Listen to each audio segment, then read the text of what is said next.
our speakers. According to the program, we will start with Heini SKORINI. Is it correct? The pronunciation is fine, perfect.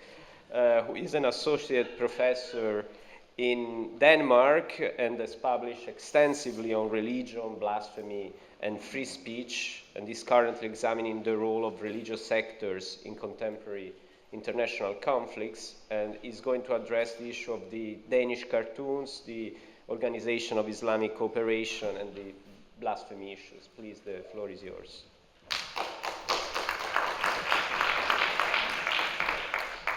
Please keep an eye on me, because I will use these handy papers to signal the...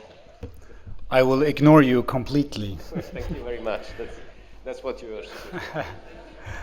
Thank you very much. Thanks for the invitation. Thanks to the organizers for organizing this conference.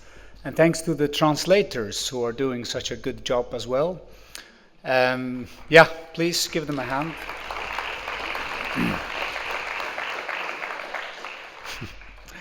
It's an honor and a privilege to be here among such distinguished scholars and people in general. When I was a political science student in Copenhagen in Denmark in 2005, 6, 7, 8, I was astonished and surprised and shocked and fascinated by the fact that 12 cartoons of the Prophet Muhammad in a Danish newspaper could trigger probably the most severe foreign policy crisis that the little state of Denmark has found itself in, probably since World War II and Nazi occupation.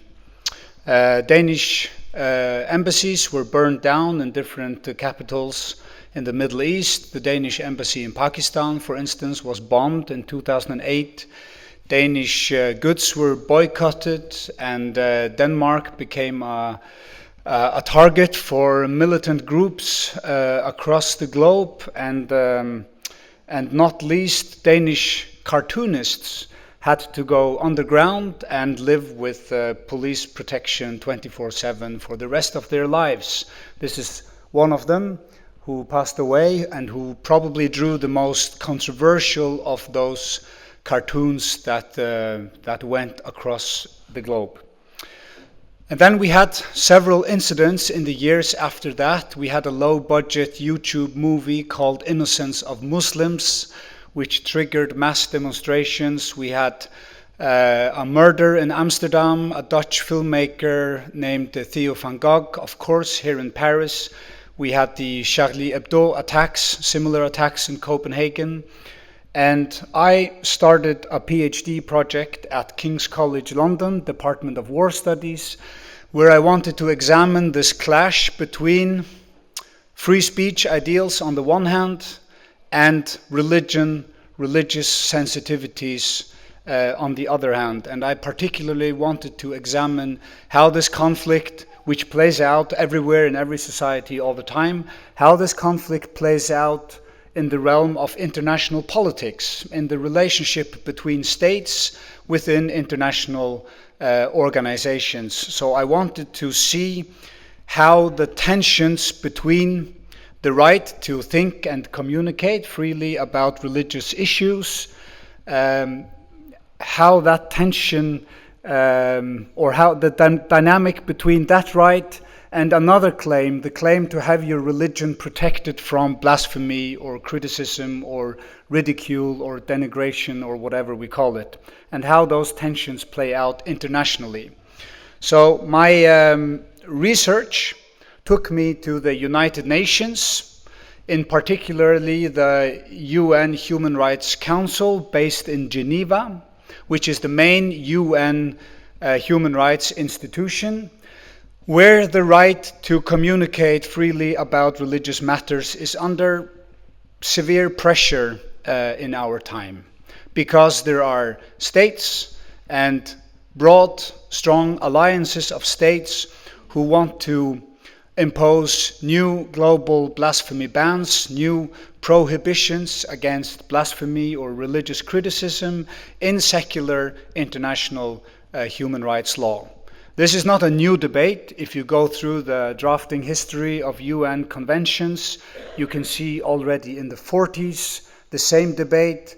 Saudi Arabia trying to have a blasphemy ban in the Universal Declaration of Human Rights in 48, where Eleanor Roosevelt, the first American ambassador to the UN, was a staunch defender of free speech in general. So this is an old debate going back to the very inception of the United Nations, and of course much, much, much further back as well.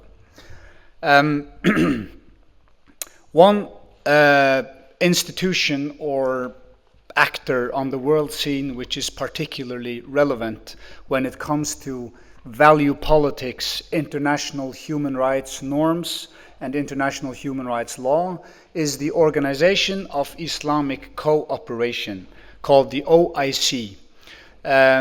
This is in many ways not a very potent actor when it comes to classical geopolitics. It's a very divided organization, the Shia-Sunni divide, the rivalry between Iran and Saudi Arabia, etc.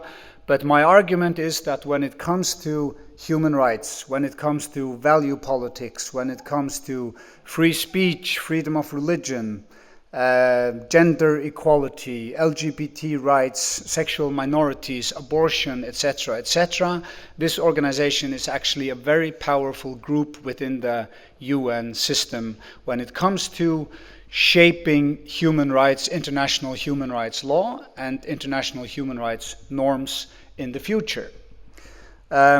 This organization is the largest intergovernmental organization in the world after the United Nations, founded in '69 by Saudi Arabia primarily, which is still the financial contributor to OIC's budget, but Pakistan is very much coordinating the OIC work in when it comes to human rights diplomacy in the UN system. It consists of 57 member states on 4 different continents, so it's much larger than, for instance, the Arab League and the African Union and other regional organizations that are primarily based on geography. It's the only intergovernmental organization in the world which defines itself in religious terms, proclaiming to be the collective voice of the Muslim world, and it's headquartered in Jeddah in Saudi Arabia, where I did some field work interviewing OIC diplomats during my PhD research. The OIC has its own human rights policies. They adopted in '99 the so-called Cairo Declaration on Human Rights in Islam.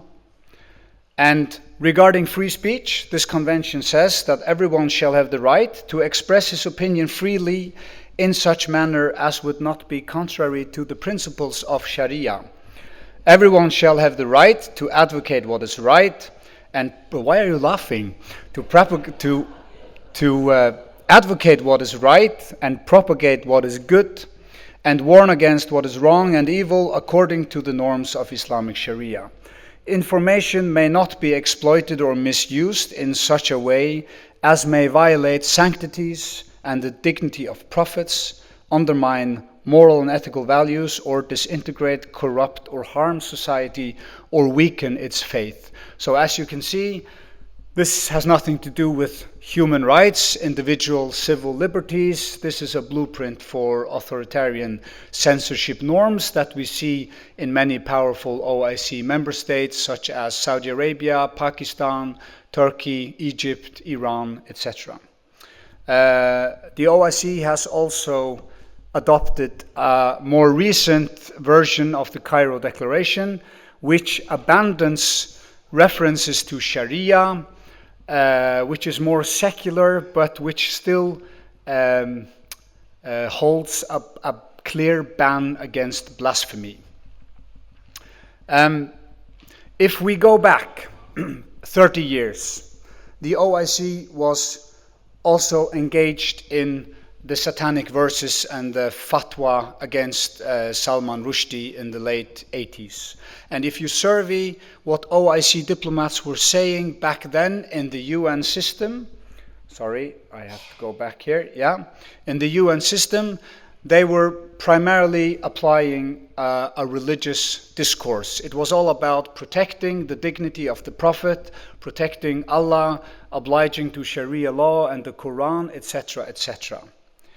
However, if we fast forward to the Danish Cartoon crisis or the Charlie Hebdo massacre in 2015, if we look at contemporary debates, the OIC has largely abandoned religious arguments, religious ways of talking and promoting their policies, and are instead adopting a more secular, mainstream, liberal human rights language, which makes them much more efficient within the UN system.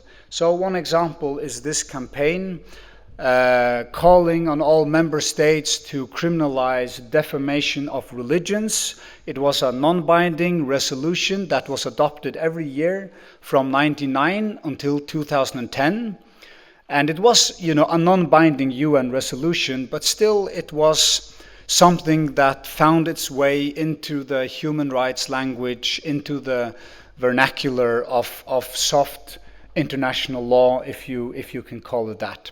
And it wasn't until the US State Department intervened and with a combination of stick and carrot undermined OIC's majority within the UN system, because American diplomats perceived this agenda, this campaign, as a severe threat to freedom of expression in general. That's a chapter in and of itself that I could have a different talk about on a different occasion.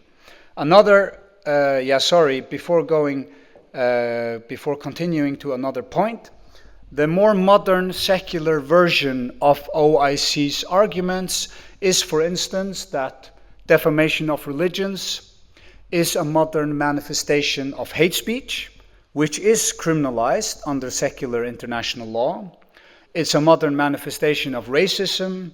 It's an expression of discrimination or intolerance. It undermines peace and stability and intercultural harmony in the world. It violates freedom of religion because, according to this argument, freedom of religion means my right to have my religion without people all the time challenging or mocking or ridiculing my religious convictions and feelings and values, etc. So what we see here is what a colleague of mine has called concept creep, that certain concepts, human rights principles, are constantly semantically expanded and redefined from within.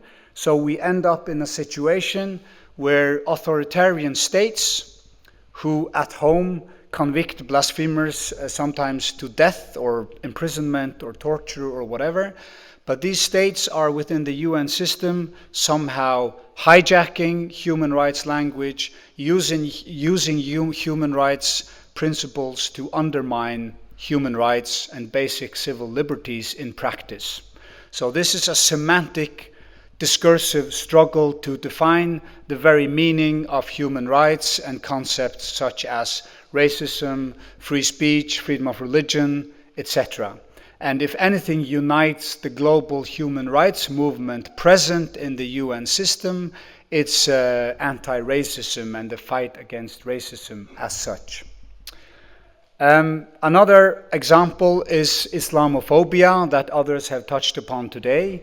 It was a huge victory for the OIC in 2022, 2 years ago, when the UN system adopted a new international day to combat Islamophobia. And actually the French UN ambassador was one of the few people criticizing this new international day, saying that we already have an international day to combat religious intolerance and persecution while protecting freedom of religion and belief everywhere. And why should we have an Islamophobia day when we don't have a Christianophobia Day, or a Judaism Phobia Day, or a Hindu Phobia Day, or a Buddhist Phobia Day, or whatever. So this, and you can say, you know, what difference does it make that the UN has adopted yet another international day to mark something? But this is a symbolic victory. And in the long run, it's the symbols that shape our way of thinking and talking in general. Just a couple of, how much time do I have left? Okay, great. I'm on time then. Just a couple of comments here in the end about some recent trends in Europe. Here in France, in Strasbourg, we have the European Court of Human Rights, which on several occasions has actually justified the use of blasphemy laws, the necessary good application of blasphemy laws on European soil, for instance in the UK, in Austria, in Turkey. And I won't go into these cases, but for instance, the most recent court case on blasphemy in Strasbourg, the court delivered a lengthy statement arguing in favor of using blasphemy laws in order to maintain religious peace and in order to protect the rights of others and other human rights arguments. And these court verdicts in Europe are being copy-pasted and used within the UN system. So my research is also trying to observe how values and norms travel across borders and across different international institutions, and how the OIC is using arguments from the European Court of Human Rights in order to justify their agenda within the UN system, which I find problematic.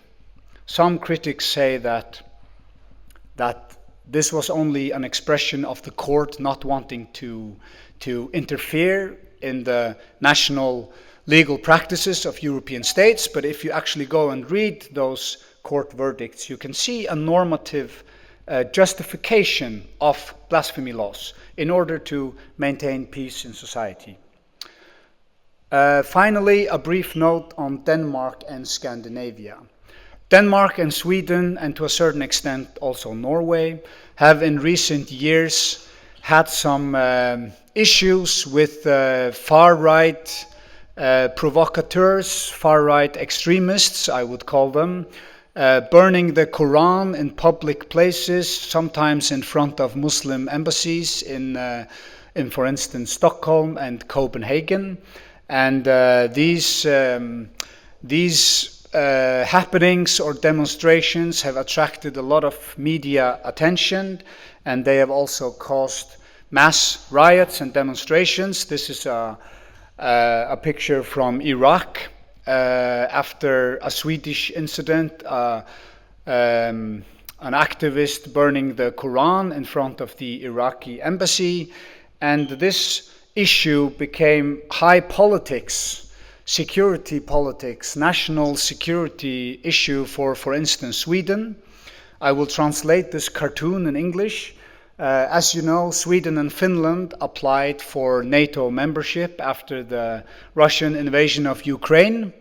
And President Erdogan in Turkey said that if Sweden cannot control these Quran burners, we will veto the Swedish bid for NATO membership.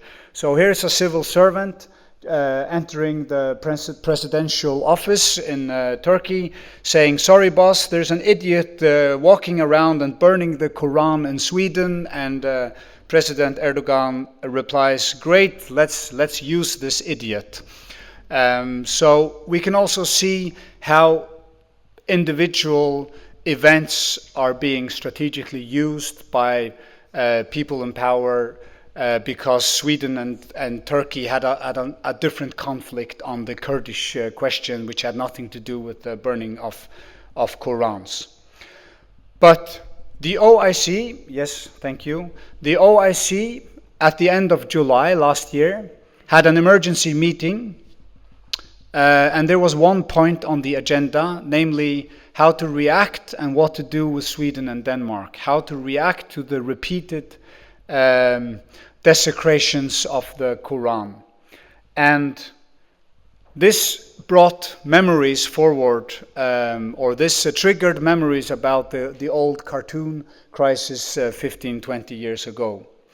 And the Danish reply was to put forward a new bill and adopt a new blasphemy law. So a reintroduction of a new version of a Danish blasphemy law, which, by the way, was abolished in 2017 in the wake of the Charlie Hebdo attacks here in Paris. Sweden chose not to implement any new legislation, but Denmark did.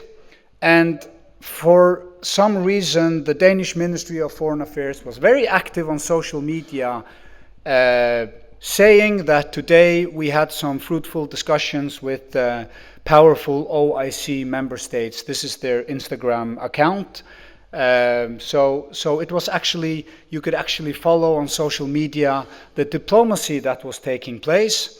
And the result was that Denmark in December, half a year ago, adopted a new legislation which criminalizes improper treatment of religious texts. The first draft said improper treatment of religious symbols, which was narrowed after a lot of criticism.